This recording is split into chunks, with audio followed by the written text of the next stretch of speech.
Welcome to the podcast where possibility meets action. I'm your host, Shanon Tysland. This is for the ambitious seekers, the change makers, and the lifelong learners, those who are pushing the boundaries of what's possible in their health, business, and life. If you're wondering how to take that first step towards change, you're in the right place. For 25 years, I've worked with clients, entrepreneurs, and athletes, witnessing firsthand the struggles, breakthroughs, and victories that shape their journeys. Now, I'm bringing those insights to you so you can take control of your health, mindset, and well-being. This isn't just another podcast. It's a space for real, meaningful conversations. You'll get to know the real me, and I hope I'll get to know the real you. Together, we'll dive into life's challenges, uncover strategies for growth, and explore small yet powerful choices that redefine what's possible. If you refuse to settle, if you're always looking for the next level in health, business, or life, this is your podcast. Let's dive in. Today I want to share the journey that brought me to this very moment. This moment of the first ever podcast. And I'm so excited for this first episode. I feel like a kid riding a bike without training wheels for the first time. Wobbly? Absolutely. Nervous? You bet. But also, like fully alive. Because this is the start of something I've been dreaming about for a long time. Today, I want to share the journey that brought me to this moment. Not because I have it all figured out, but because I believe the process of redefining what's possible starts with telling the truth about where you've been. Right now, I'm the CEO of an integrated wellness company called Experience Momentum, with 3 locations and 80 amazing team members. I'm a husband, a father of 4, someone who is lit up by relationships and chasing adventure in our camper van. It was affectionately named the Boomer, short for boomerang. Boomerang, right? So when you throw it, you go out, you adventure, but then it always comes back home. Our kids love the name Boomer and it's stuck. So out in our Boomer, we're skiing in the winter, hiking and biking in the summer, and just having a blast, like soaking each other up. In addition to that, for me, maybe the most important journey I've been on is a different kind of journey. The journey of becoming more present. Because I've realized when I'm stuck in my head, I miss the very moments that bring me to life. I can be out in that Boomer, but if I'm thinking about work the next week or things that are going on, I'm missing all these moments with my wife and kids. And that's no good. In addition, service has been a compass for me on my journey. Serving on various nonprofit boards from the environmental, education, and community service arenas, I'm all about trying to be the kind of person who shows up for others. That's the kind of leader, dad, and human I want to be. But it wasn't always like this. In fact, it started off very differently, and I want to take you back to the beginning, to the frustrations, the questions, the pivots that shaped this journey. Because sometimes understanding where someone starts makes the destination feel more reachable. And along the way, I'll be sharing 5 key lessons, takeaways that have helped me redefine what's possible in my own life. And I hope will help you do the same. So let's get started. I'm going to take you back. So who is Shanon?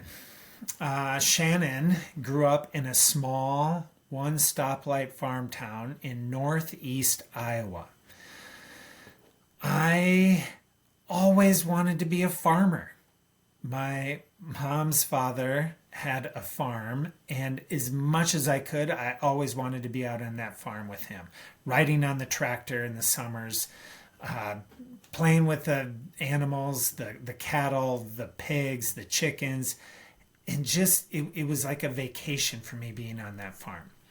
So I grew up in that small one-stoplight farm town, made my way through high school, and ended up going to the University of Northern Iowa, where I thought I wanted to be a teacher and a coach.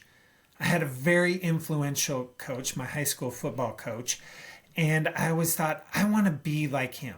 He had a tremendous impact on my life. And so when I was in college, I think I want to be a teacher. And so I remember my first day of student observation. I'm not even kidding. I go and it's where you observe a teacher. And I was in high school biology. I love biology. I love chemistry, love the sciences. I'm a geek of the human body. So I thought, this is it. I'm going to go rock this experience.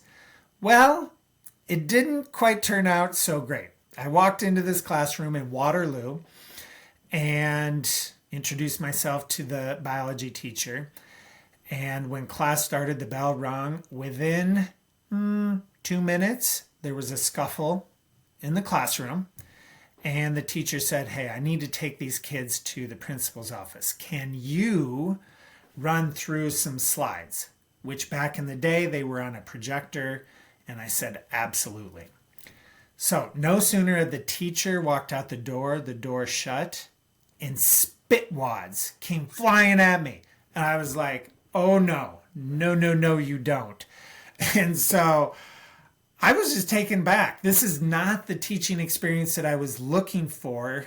And so right after that day, I walked right back to my advisor's office and I said, you know what? I need to change my major. Teaching just isn't in the cards for me.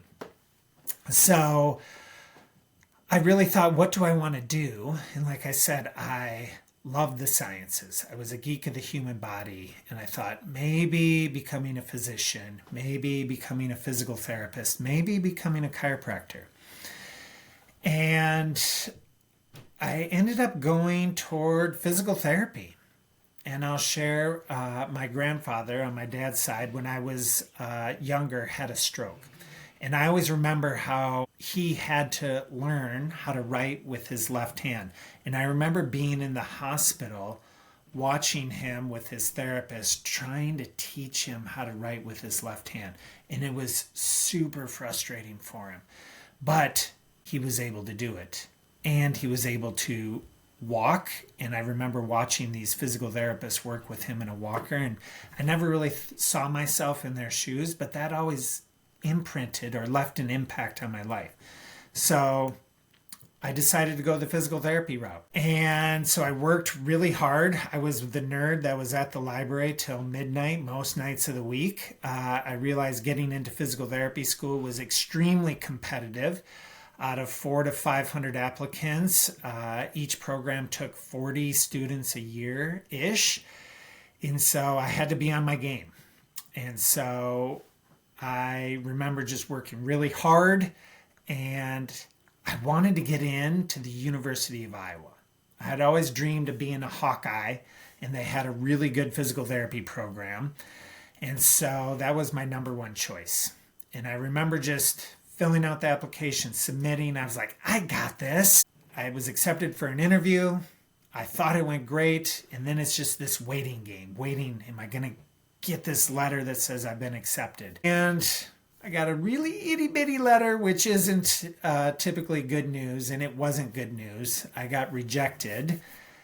And I just remember being super bitter. I was tweaked. How did I not get into this university? I'd prepped myself.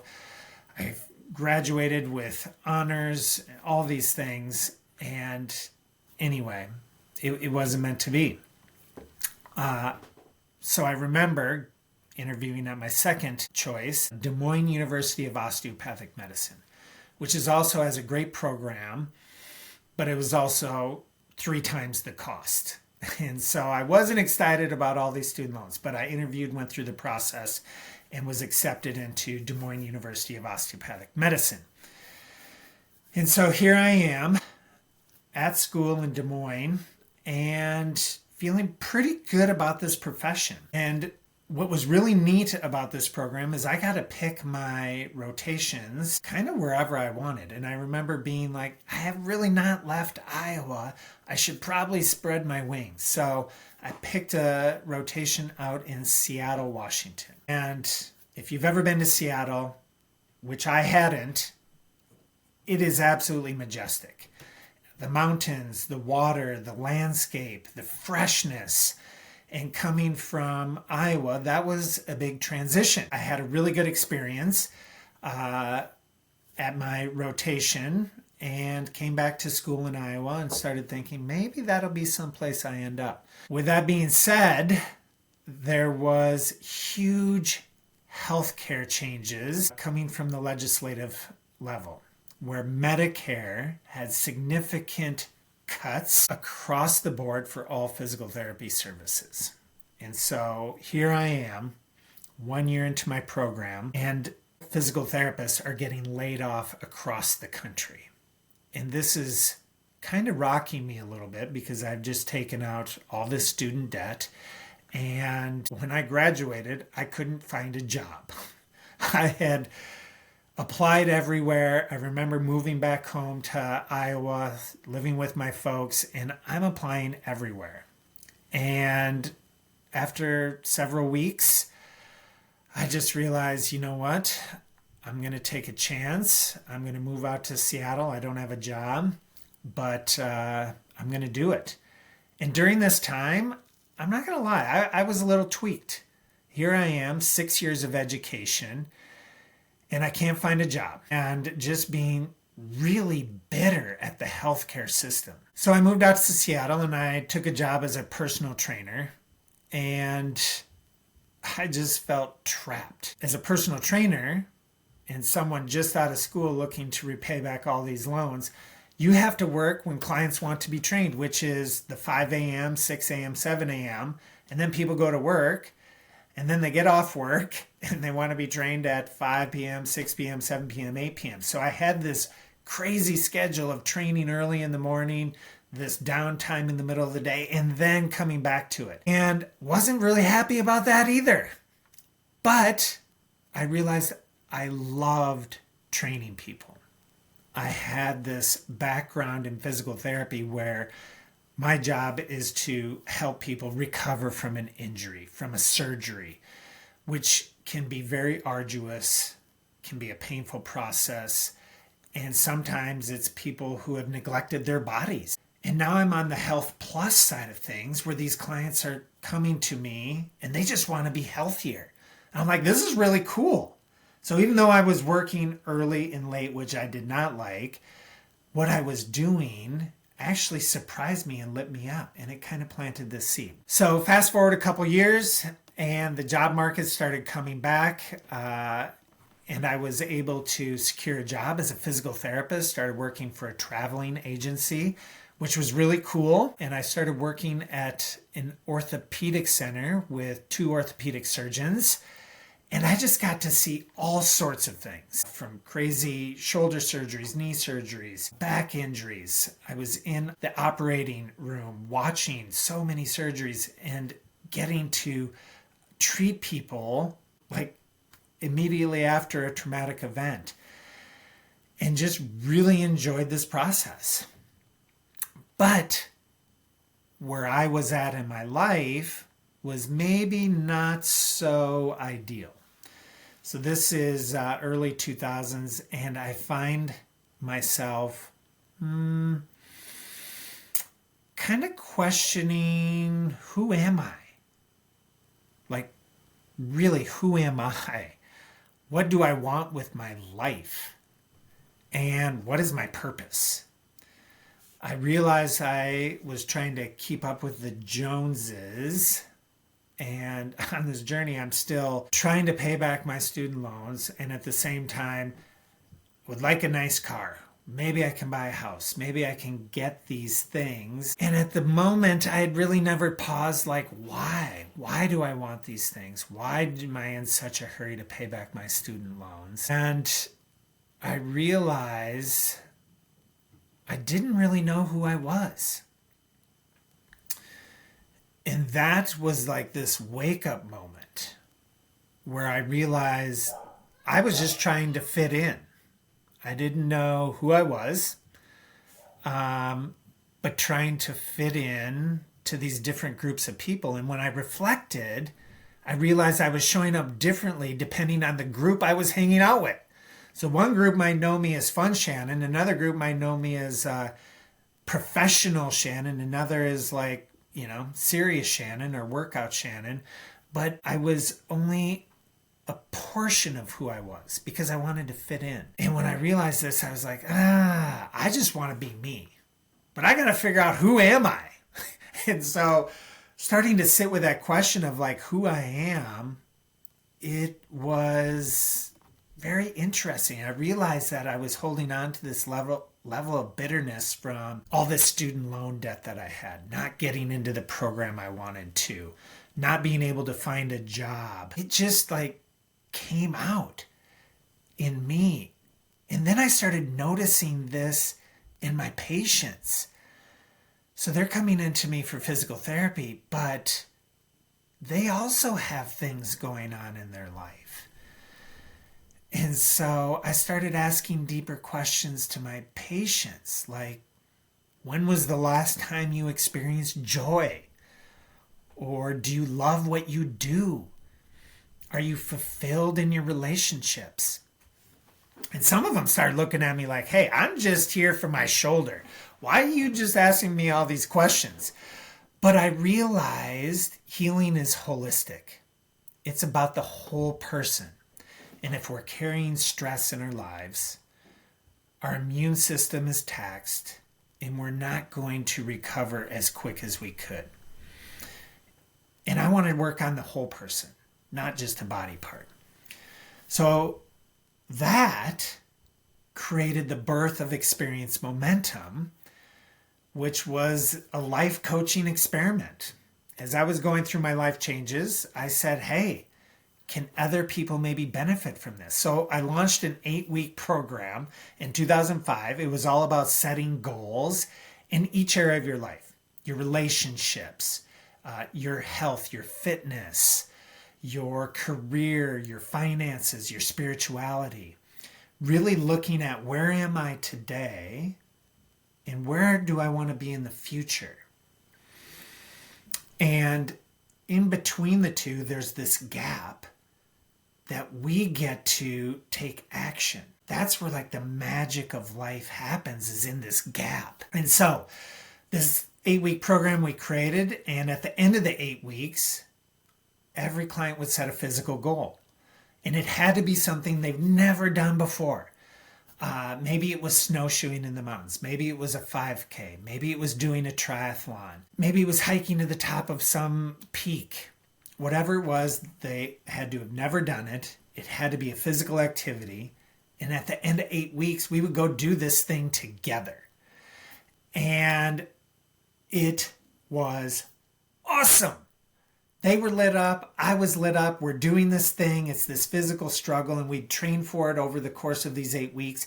And that's where I started to see people redefining what was possible in their life. And that sparked something inside of them.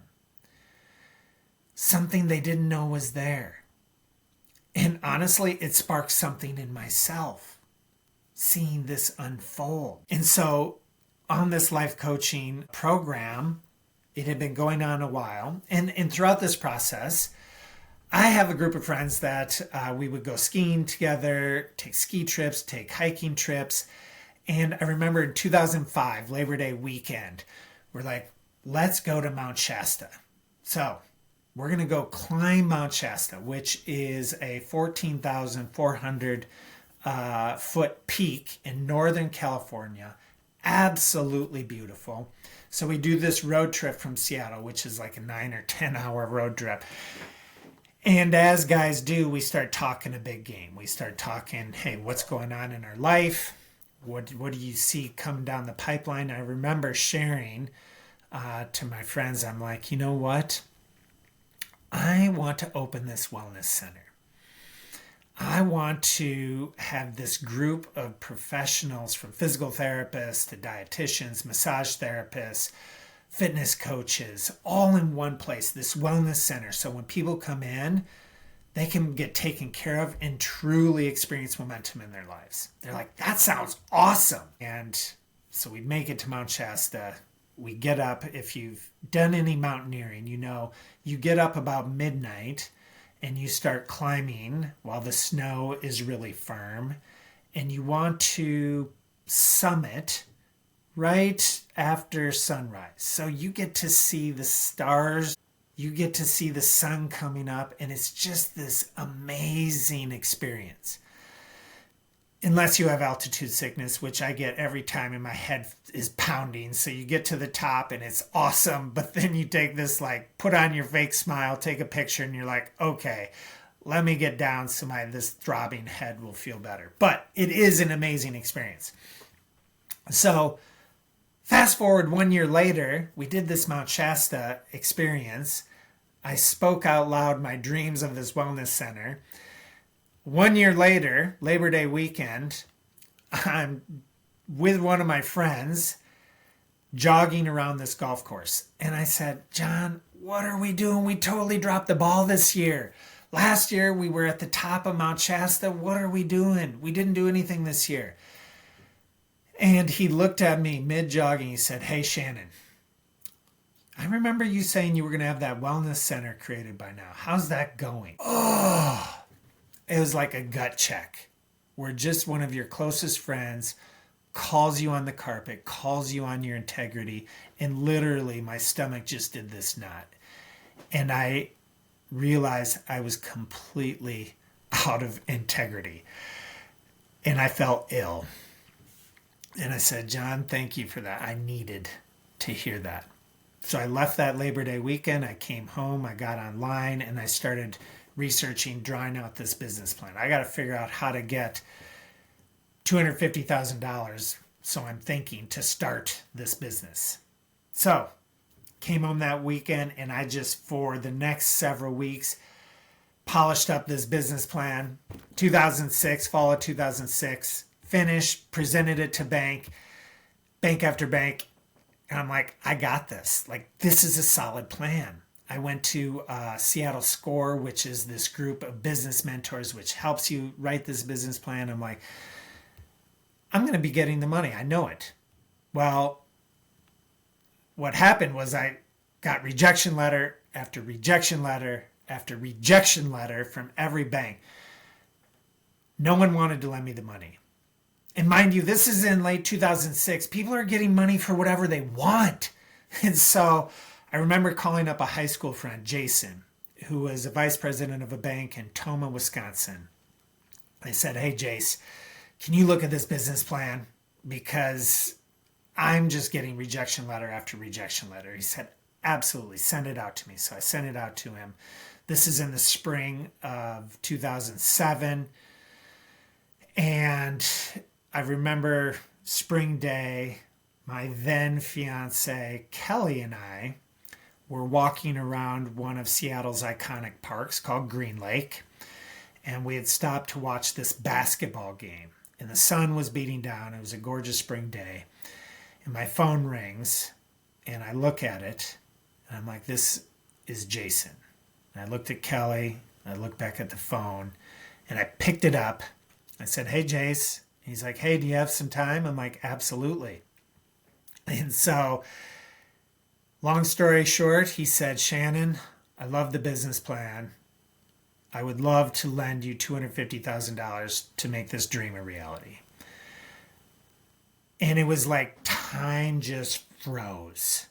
I remember watching the basketball players, hearing the ball bouncing, feeling the sun on my face, looking at Kelly and being like, it's happening, which was both exciting and terrifying. Because now we have to do it. There's no excuse. Someone's giving me the money. So Kelly and I looked at each other and said, we got this. And so we decided to get married in September of 2007 and open our first brick and mortar location in the same month, which was very, I don't know if I would do that again. The marriage, yes, not opening the business in the same month. But then everything just started to come together. There was a lot of uncertainty, but we were hustling. We wanted to see this dream come to fruition. And it started with Kelly and I, and her brother Blake, who, God bless him, was just this amazing spearheader to helping us out. He was in college at the time, and in between his classes, he would come help us out working as a physical therapy aide, personal trainer. And I just remember sitting one day, Kelly and I were behind the front desk, just the two of us, no one else in there, looking at the phone, being like, oh, I hope this thing starts ringing a lot. What have we done? And from 2007 to now, we've had a slow, steady growth. We now have 3 locations with a team of 80. And it's been so fun to see this process. There's been so many ups and downs, and they make you who you are. And so as I reflect back, I think there's 5 lessons and takeaways that I really want to share with you all today that have helped me become more of who I want to be as a person, which is more present. I think the first takeaway is own your choices. And I think this was really tough for me. Stop being a victim of the circumstance and taking full responsibility for my path of life. The moment I stopped blaming the system and started owning my actions, everything changed. And I think as a physical therapist, I see clients come in. No one wants to get injured. No one wants to have a surgery. And it can be a really hard process to go through.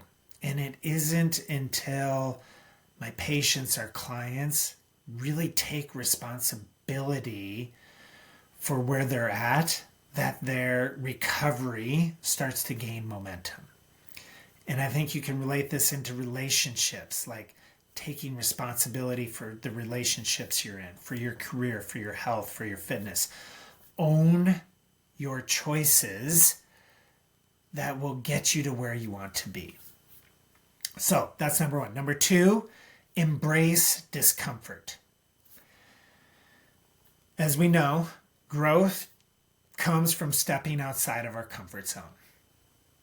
The clients in my life coaching program didn't see a real transformation until they committed to doing something that challenged them. At the end of that 8 weeks, when we went out and had to do this crazy hike or do a triathlon or go snowshoeing or a 5K, whatever it was, that's where they saw growth. When they pushed themselves to do something that they didn't know was possible.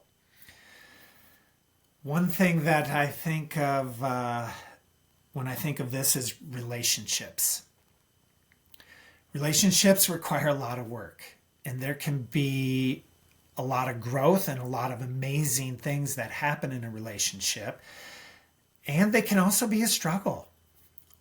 Kelly and I love John and Julie Gottman, who are researchers from the University of Washington, and they have what's called this love lab, and they study relationships. And what's crazy is within 15 minutes, they can predict with 90% accuracy if a marriage will succeed or fail. That is mind-bending. And when you think of relationships, I remember listening to a podcast with John and Julie Gottman on it, and they said, you know what? If you're committed to growing your relationship, you should ask 2 questions every day with your partner. These 2 questions. And I remember listening to this and I got really close. I'm like, okay, what are they? What are they? They're very simple. Question number 1, what's on your mind?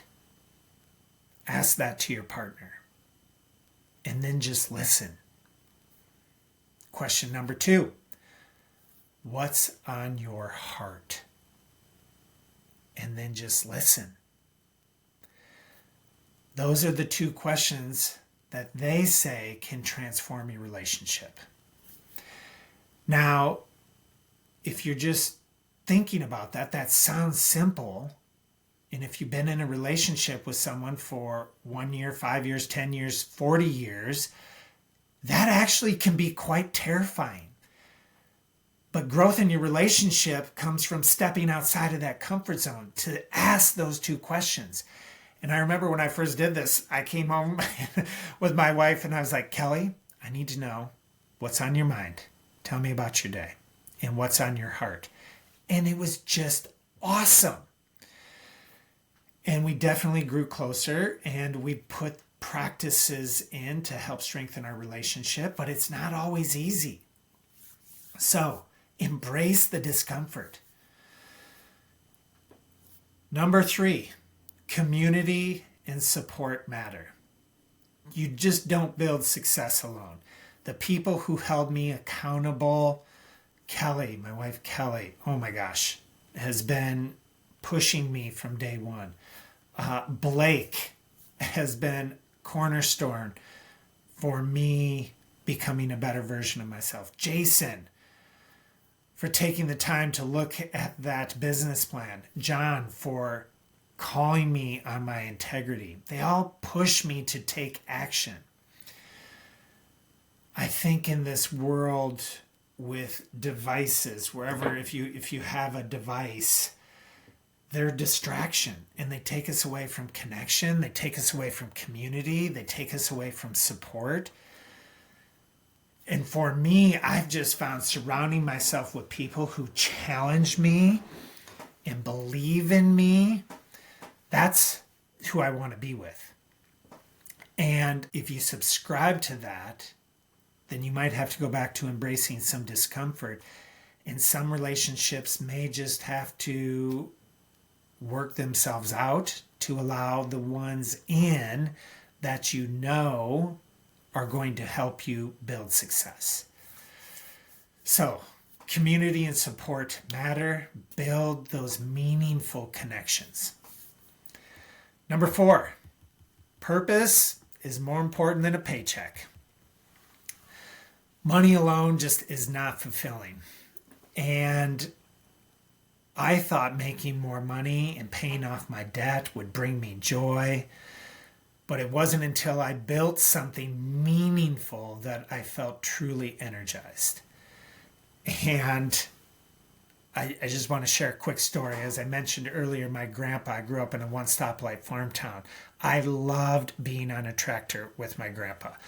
I remember being out there on the sunny days, in the cold winters.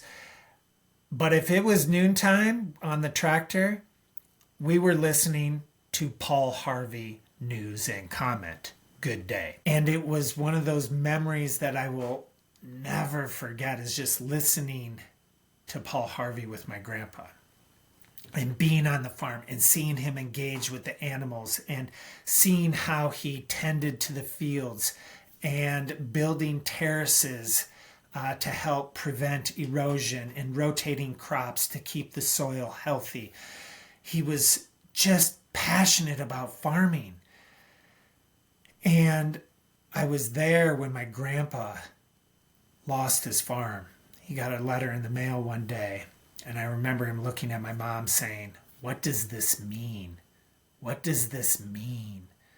And this was in the 80s, and the bank foreclosed on a loan and repossessed his farm, the same farm that his grandpa, or that his father had passed on to him.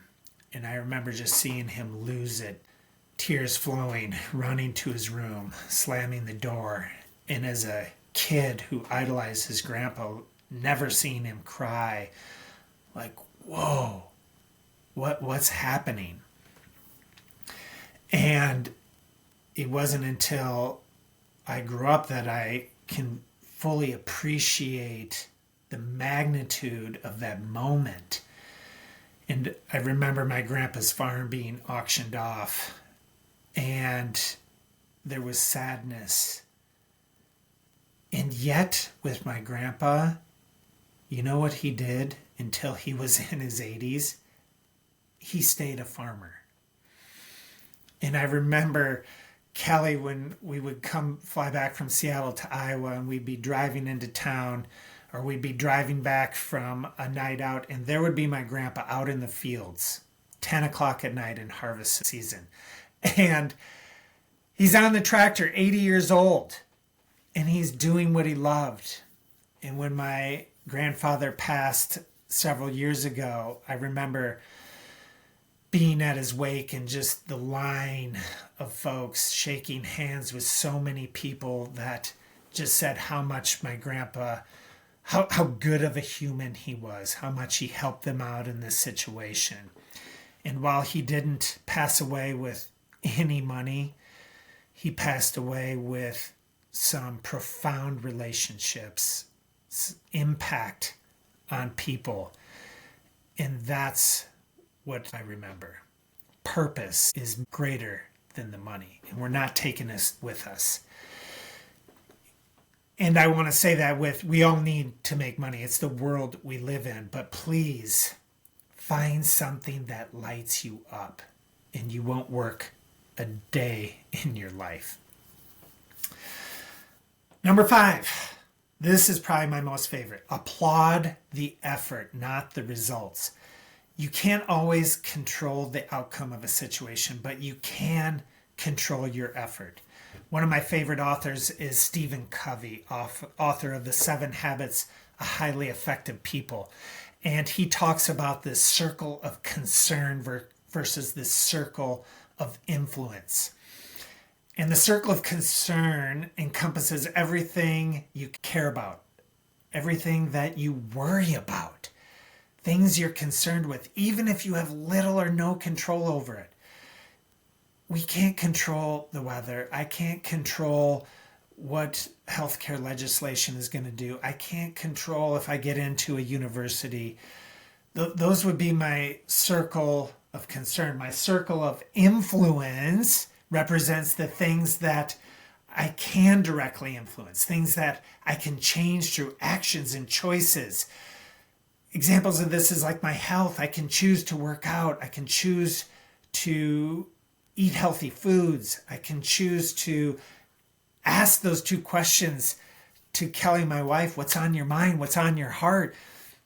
Those are things that I can change. That's my circle of influence. That's the effort I can put in. So in life, I can control how hard I work. I can show up every day, and I can adapt. It's the same in our life.